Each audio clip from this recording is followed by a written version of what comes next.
موت نافرمانی کی حالت میں کہیں نہ آ جائے تمہیں.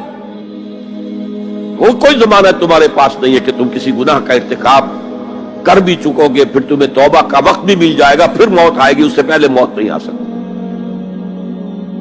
کیا معلوم عین اس گناہ کے ارتکاب کے دوران موت آ جائے. وہ موت کیسی ہوگی؟ شاید آپ کے علم میں ہو, لکھنؤ کے ایک بہت بڑے شاعر تھے اور ان کی موت بہت ہی مکروہ حالات میں واقع. رات کو 2-3 بجے, جس کو آپ انگریزی میں کہتے ہیں in the small hours of the morning, شراب خانے سے نکلے, نشے میں دھت, چکر آیا, گرے, اور ساتھ ہی بدرو جا رہی تھی گندی نالی, اس میں گر گئے, وہاں سے لاش برآمد. کیسی موت ہے یہ؟ نافرمانی کی حالت میں موت آئی ہے, شراب کے نشے کی حالت میں موت آئی ہے. اور کیا یہ ممکن نہیں ہے کہ کوئی شخص بدکاری کا ارتکاب کر رہا اور عین اسی فعل کے دوران موت آ جائے؟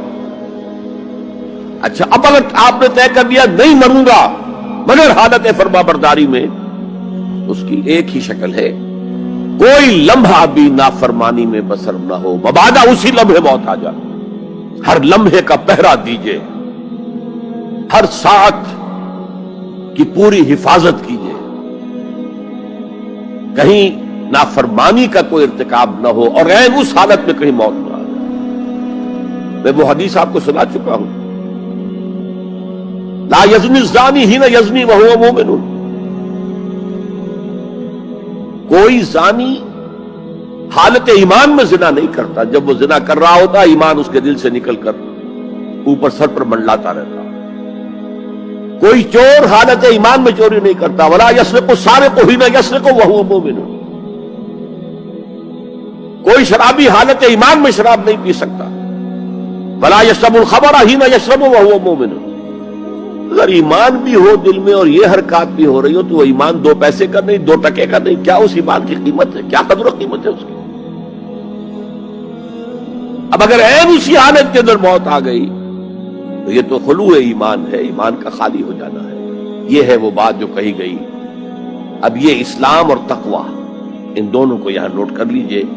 یا ایھا الذین آمنوا اتقوا اللہ حق تقاتہ ولا تموتن الا وانتم مسلمون. اے ایمان کے دعوے دارو, اللہ کا تقوی اختیار کرو جتنا کہ اس کے تقوی کا حق ہے, اور دیکھنا موت نہ آنے پائے مگر فرما برداری کی حالت. اب یہ اینٹیں اگر پختہ ہو گئی ہیں, ہم نے جہاد کے مختلف مراحل ان پر غور کیا تھا. پہلا مرحلہ کیا تھا؟ نفس امارہ کے خلاف جہاد, شیطان اور اس کی ذریت سلبی و مانوی کے خلاف جہاد, بگڑے ہوئے معاشرے کے جو پریشرز ہیں ان کے خلاف جہاد. یہ 3 جہاد کر کے کما حق کو فرض کیجئے کہ اب آپ تقوی اور فرما برداری کی روش پر راسخ ہو گئے, قائم ہو گئے. اب اگلا قدم کیا ہے؟ اب ان اینٹوں سے فصیل بنانی ہے. اینٹیں تو مضبوط ہو گئی, پوری طرح پک گئی, پختہ ہو گئی. وہ جو اقبال کہتا ہے کہ خام ہے جب تک تو ہے مٹی کا ایک انبار تو, اور پختہ ہو جائے تو ہے شمشیر بے زنہار تو. اور جس سے اکبر الہآبادی نے بھی کہا ہے, اس سے بھی بہتر انداز میں کہا ہے, تو خاک میں مل اور آگ میں جل, جب خشت بنے تب کام چلے. ان خام دلوں کے عنصر پر بنیاد نہ رکھ, تعمیر نہ کر. اگر ساحل سمندر سے ریت لے کے گولا بنا لیں, وہ نم تو ہوتی ہے ریت, گولا بن جائے گا, پھر اسے شیشے پر بھی ماریں گے, شیشہ کھڑا رہے گا, ریت بکھر جائے گی. اسی گولے کو ذرا بھٹی میں ڈال کے پکا لو, روڑا بنا لو, تو خاک میں مل اور آگ میں جل, جب خشت بنے, جب اینٹ بنو گے تب کام چلے. اب اگر اسے مارو گے تو کوئی نتیجہ تو برآمد ہوگا کہ نہیں. تو یہ پختہ افراد کی شخصیت کو پختہ کرنا, جو حیات اجتماعی اس کو نظر انداز کرتی ہے، جیسا کہ میں نے عرض کیا تھا، پہلی منزل تعمیر نہیں کی، دوسری کے اوپر چڑھا ہو گئے، دوسری ہے نہیں، تیسری جو ہے وہ ہوا کے اندر اس کی تعمیر ہو رہی ہے۔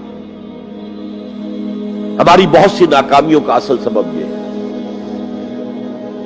حضور نے پہلے افراد کو تیار کیا ہے، افراد کے ہاتھوں میں ہے اقوام کی تقدیر، ہر فرد ہے ملت کے مقدر کا ستارہ،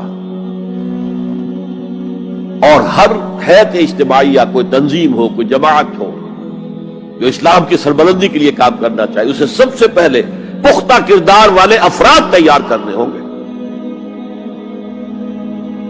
یا ایھا الذین آمنوا اتقوا اللہ حق تقاتہ ولا تموتن الا وانتم مسلمون۔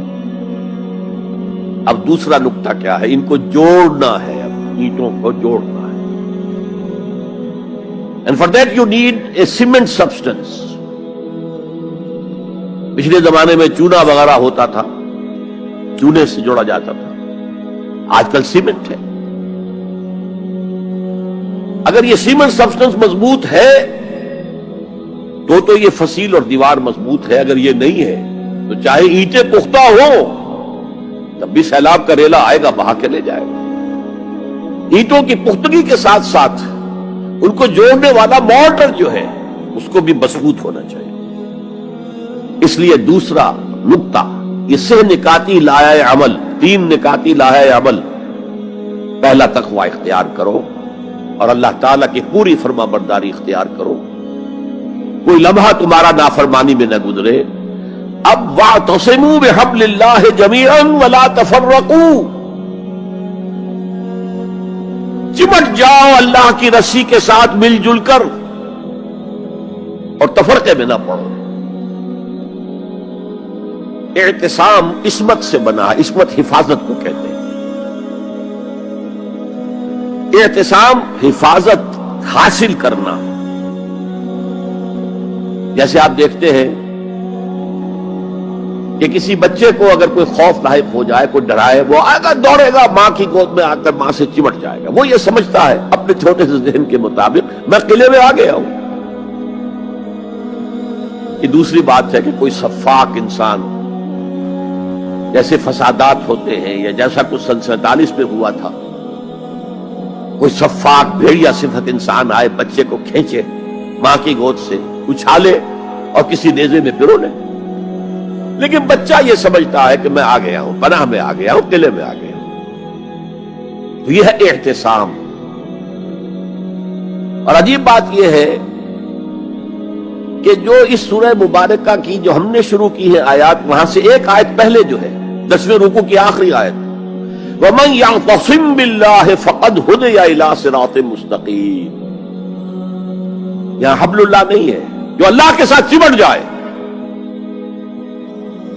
تو اس کی ہدایت تو ہو گئی صراط مستقیم کی طرف، اللہ سے جڑ جاؤ۔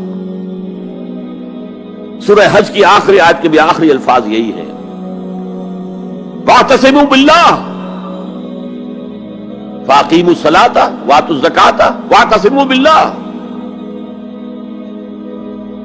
وہ تمہارا پشت پناہ ہے، وہ مولاکم ونعم المولا ونعم النصیر، کیا ہی اچھا ہے وہ مولا، پشت پناہ، مددگار، حمایتی، کیا ہی اچھا ہے وہ مدد کرنے والا۔ تو وہاں پر بھی واعتصموا باللہ، وہی لفظ یہاں آیا، ومن یعتصم باللہ فقد ہدی الی صراط مستقیم۔ اب یہاں سوال پیدا ہوتا ہے وہ حبل اللہ کون سی ہے؟ اب اصول یہ سامنے رکھیے کہ قرآن مجید میں اگر محسوس ہو کہ کسی جگہ پر کوئی ابہام ہے، اجمال ہے، کہیں وضاحت کی ضرورت ہے، تو یہ حق ہی نہیں فرض ہے محمد الرسول اللہ صلی اللہ علیہ وسلم کا کہ اس کو بیان کریں، واضح کریں، تبیین کریں۔ انزلنا الیک الذکر لتبین للناس ما نزل الیہم۔ اے نبی، ہم نے آپ کی طرف یہ ذکر اس لیے نازل کیا ہے کہ آپ لوگوں کے لیے واضح کریں وہ شے جو ان کے لیے نازل کی گئی، ان کی طرف بھیجی گئی۔ آج ایک عظیم ترین فتنہ ہمارے ہاں جو ہے وہ انکار حدیث کا ہے۔ وہ گویا کہ حضور کو یہ حق ہی دینے کو تیار نہیں۔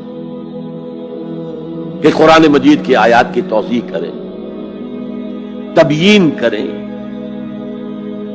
جہاں کہیں کوئی سوال پیدا ہو اس کا جواب دیں.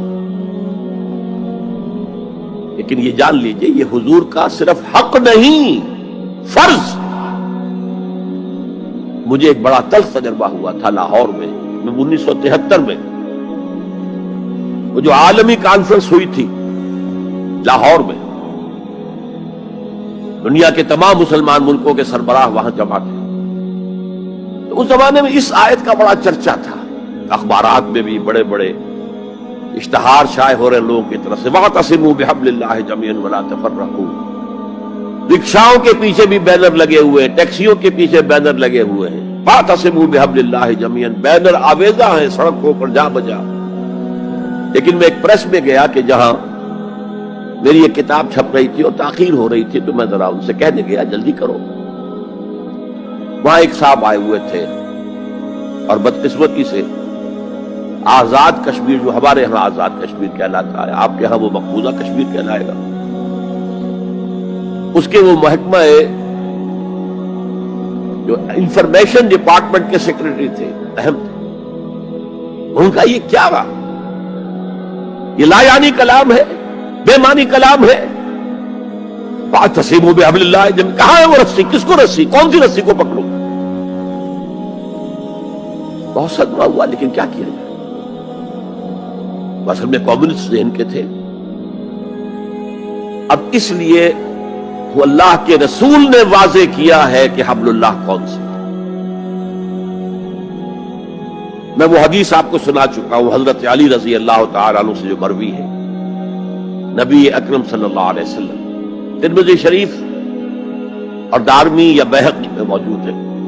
تو اس میں یہ الفاظ میں هو حبل اللہ المتین وهو الذکر الحکیم وهو الصراط المستقیم. حضرت علی فرماتے یہ ہے کہ میں نے سنا حضور نے ارشاد فرمایا ان قریب ایک بہت بڑا فتنہ رونما ہوگا، انہا ستکون فتنۃ. میں نے سوال کیا مل مخرج منہا یا رسول اللہ، اے اللہ کے رسول فرمائیے اس سے نکلنے کا راستہ کون سا ہوگا، مخرج کون سا ہوگا، ایگزٹ کون سا ہوگا. یا آپ کے ہالز میں جہاں ایگزٹ لکھا ہوا ہوتا ہے سرخ سی بتیوں کے ساتھ، عرب ممالک میں مخرج لکھتے ہیں اس کو، نکلنے کی جگہ، بھاگنے کی جگہ. اگر کہیں دھواں بڑھ جائے، کہیں آگ لگ جائے تو بھاگو ان روشنیوں کی طرف، ان دروازوں کی طرف، وہ کھل جائیں گے. تو جب حضور نے فرمایا کہ انہا ستکون فتنۃ، تو حضرت علی کہتے میں نے پوچھا بل مخرج منہا یا رسول اللہ، فرمایا کتاب اللہ. فتنوں سے بچانے والی اور فتنوں سے نکالنے والی شے صرف کتاب اللہ. فیہ خبر ما قبلکم و نبأ ما بعدکم و حکم ما بینکم. اس میں تم سے پہلے جو اقوام تھی ان کی خبریں موجود ہیں، تمہارے بعد آنے والی جو چیزیں ہیں ان واقعات کا تذکرہ موجود ہے، اور تمہارے درمیان جو اختلافات بھی رونما ہو سکتے ہیں ان سب کا حل موجود ہے.